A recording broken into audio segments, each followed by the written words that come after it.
ఇలాంటి మరెన్నో వీడియోలు చూడడానికి like, share, subscribe and comment. ఈరోజు ఈ వీడియోలో 2024 సంవత్సరంలో రమణ మహర్షి జయంతి ఎప్పుడు వచ్చింది? రమణ మహర్షి జీవిత చరిత్ర గురించి తెలుసుకుందాము. 2024 సంవత్సరంలో జనవరి 30వ తేదీ సోమవారం రోజున 145వ జయంతిని జరుపుకుంటాము. డిసెంబర్ 30, 1879వ సంవత్సరంలో తమిళనాడు రాష్ట్రం తిరుచులిలో ఒక హిందూ బ్రాహ్మణ కుటుంబంలో రమణ మహర్షి జన్మించారు. ఇతనికి తల్లిదండ్రులు పెట్టిన పేరు వెంకట్రామన్ అయ్యర్. ఇతనిని భక్తులు భగవాన్ అని కూడా సంబోధిస్తారు.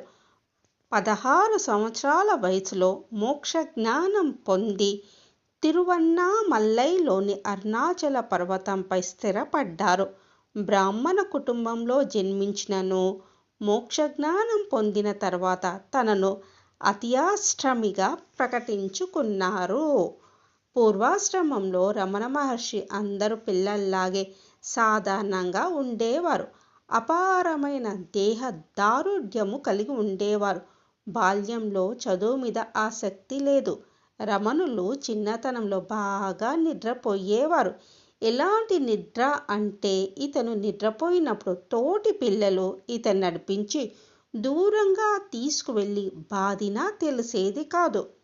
రమణ మహర్షి తండ్రి చనిపోవడం వల్ల చిన్నాన్న సుబ్బయ్యర్ రమణ అన్నయ్య నాగస్వామిని రమణను మదురై తీసుకొని వెళ్ళిపోయాడు. రామస్వామి అయ్యర్ అనే అతను అరుణాచలం వెళ్ళి వస్తుండగా రమణులు పలకరించి ఎక్కడి నుంచి వస్తున్నారు అని అడిగాడు. అతడు అరుణాచలం నుంచి వస్తున్నానని చెప్పగా ఆ మాట విన్న తర్వాత అతనిలో ఏదో తెలియని గొప్ప అనుభూతి కలిగింది. అప్పటి నుంచి అల్లరి చేయడము, రుచుల కోసం ప్రాకులాడము మానేశారు. తన గమ్యం అరుణాచలం అని తెలుసుకున్నాడు. తన కోసం వెతకవద్దని, తన తండ్రి పరమేశ్వరుని వెతుక్కుంటూ వెళ్తున్నానని ఓ ఉత్తరం రాసి అన్నయ్య నాగస్వామి పుస్తకంలో ఉంచి మదురై నుంచి అంచెలంచెలుగా ప్రయాణం చేసి అరుణాచలేశ్వరుని చెంతకు రమణ మహర్షి చేరుకున్నారు. యోగి పుంగవులు, అవధూతలు, జ్ఞానులు వంటి ఎందరో మహానుభావులకు పుట్టినిల్లు మన వేదభూమి. అటువంటి వారిలో దేహాత్మ భావనను జయించిన వారి కోవకు చెందిన వారు రమణ మహర్షి. అరుణాచలం పేరు వినగానే తన జన్మకు విడిది అదేనని పులకరించి భవబంధములు తెంచుకొని వెంటనే అరుణాచలేశ్వరుని సన్నిధికి చేరిన మహనీయుడు. ఈ సమస్తము ఆత్మస్వరూపమని తెలుసుకున్నారు. అందువలనే రమణాశ్రమంలోని జీవులన్నీ ఆయనతో ఎంతో స్నేహంగా సంభాషించేవి. ఆయన పాద స్పర్శతో ఆ దివ్య క్షేత్రం ప్రకాశం మరింత పెరిగింది. 11 సంవత్సరాల మౌన దీక్షతో ఆత్మ సాక్షాత్కారాన్ని పొందిన మహర్షిని నదీనాం సాగరో గతిః అన్నట్టు మరొక పండితుడైన శ్రీ కావ్యకంఠ గణపతి ముని వెతుక్కుంటూ వచ్చారు. ఆంధ్ర ప్రాంతం నుంచి అరుణాచలం వచ్చి వెంకట్రామన్ అనే పూర్వ నామధేయుణ్ణి ఆయన మొట్టమొదట రమణ మహర్షి అని సంబోధించారు. మౌన దీక్షను వీడి మొదట కావ్యకంఠ గణపతి మునితో సంభాషించారు రమణ మహర్షి.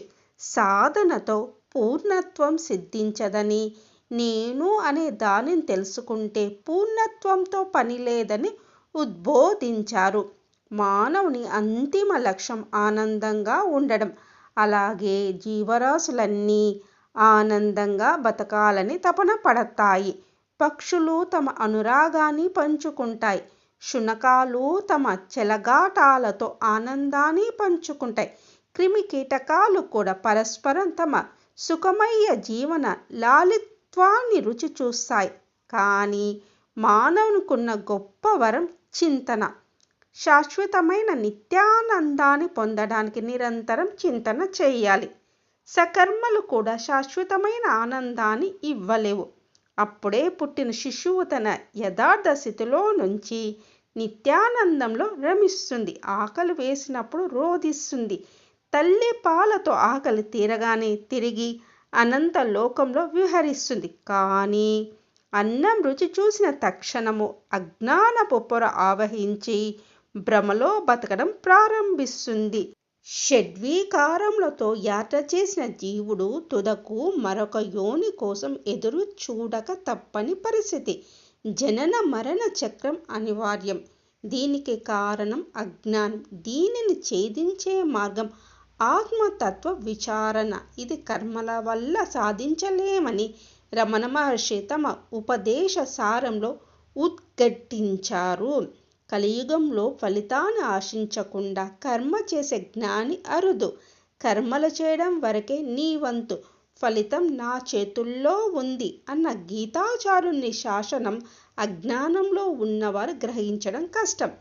ప్రకృతి నియమాన్ని ఉల్లంఘించి ఎవరూ మనుగడ సాధించలేరు. జనన మరణ చక్రాన్ని పరమాత్మ తన ఆధీనంలో ఉంచుకొని ఉన్నాడు అనేది బ్రహ్మ. ఆత్మజ్ఞానం పొందలేక కర్మలతో ఫలితాలను ఆశించి తిరిగి ఆ చక్రంలో పడేది జీవుడు మాత్రమే. మానవ దేహంలోని అంతర్గత అవయవాలు వాటంతట అవే పనిచేస్తున్నాయి. కానీ అవి నా వలనే పనిచేస్తున్నాయి అనే అహమే నేను. ఈ నేనును కర్తగా భావించి ఎన్నో సకర్మలు అకర్మలు చేయబడుతున్నాయి. మనం నివసించే ఈ భూగోళం గంటకు 1000 మైళ్ళ వేగంతో పరిభ్రమిస్తూ సూర్యుని చుట్టూ తిరుగుతుంది. కానీ మనము ఈ భూమి మీద ఎంతో స్థిరంగా ఉన్నట్టు భ్రమిస్తున్నాం. ఇదే నేను అనే అహం అజ్ఞానం. ఫలితాన్ని ఆశించకుండా కర్మ చేయడం అల్ప మానవునికి సాధ్యం కాదు. మరి కర్మలను త్యాగం చేసి సోమరిగా ఉండవచ్చా? ఉండకూడదని శృతి గట్టిగా చెబుతుంది. తమ విద్యుత్ ధర్మాలను విధులను ఒక క్షణమైనా విడవకూడదని హెచ్చరిస్తుంది. మన సనాతనం ఇటువంటి క్లిష్టమైన సందేహాలకు చక్కటి పరిష్కారాలు తెలియజేశారు. రమణ మహర్షి చెప్పినవి సకర్మలు చేస్తూ చిత్తశుద్ధితో ఫలితాలను ఈశ్వరుడికి అర్పించాలి. నిత్యం మనోవాక్కాయ కర్మలతో పరమాత్మను ధ్యానం చేయుట ఉత్తమ మార్గం. మౌనమే తపస్సుగా మనసుతో చేసే జప ధ్యానం ఉత్తమమైనది. అన్నిటా ఏకాగ్రత చాలా ముఖ్యమైనది. ధ్యానంలో ఎటువంటి ఇతర ఆలోచనలు పనికిరావు. నీవు చేసే నామ చింతన ఒకటే ధ్యాతవ్యం కావాలి. ఆడంబర పూజ కంటే మౌన జప ధ్యానమే శ్రేష్టమైనది. అణువు నుంచి బ్రహ్మాండం వరకు నిండి ఉన్న ఆ పరమాత్మను ఆత్మతో మౌన ధ్యానం చేయడం ఉత్తమోత్తమం. అద్వైత భావనతో అహం బ్రహ్మాస్మిగా ధ్యానం చేయడం సరి అయినది. ధ్యానం శూన్య భావనతో చేయడం కంటే ఆ పరమాత్మయే నేనుగా భావించుట సరియైన ధ్యాన మార్గం. నేను అనేది ఆత్మ చైతన్యం, అది దేహం కాదు. ఈ చైతన్యం పొందేందుకు ప్రాణాయామం ఒక మార్గం. ఇది గురు ముఖత మాత్రమే సాధన చేయాలి. ప్రాణాయామం కూడా కర్మే. కానీ దీని మూలములైన చిత్తము ప్రాణము ఒకే మూల శక్తి నుంచి ఉద్భవించాయి.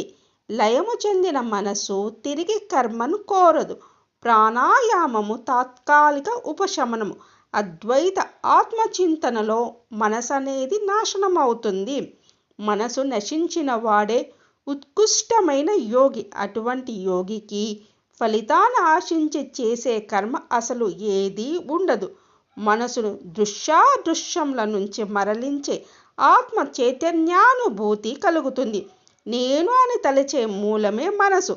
ఆ నేను ఆత్మలో లీనమవ్వడమే ఆత్మ సాక్షాత్కారము. నేను అనే అహంకారం నుంచే అనేక తలంపులు పుడుతున్నాయి. అవే మనోవికల్పములు. ఆ నేను అనే అహం ఎక్కడ జన్మిస్తుందో ఎక్కడ పడిపోతుందో గమనించేదే ఆత్మ.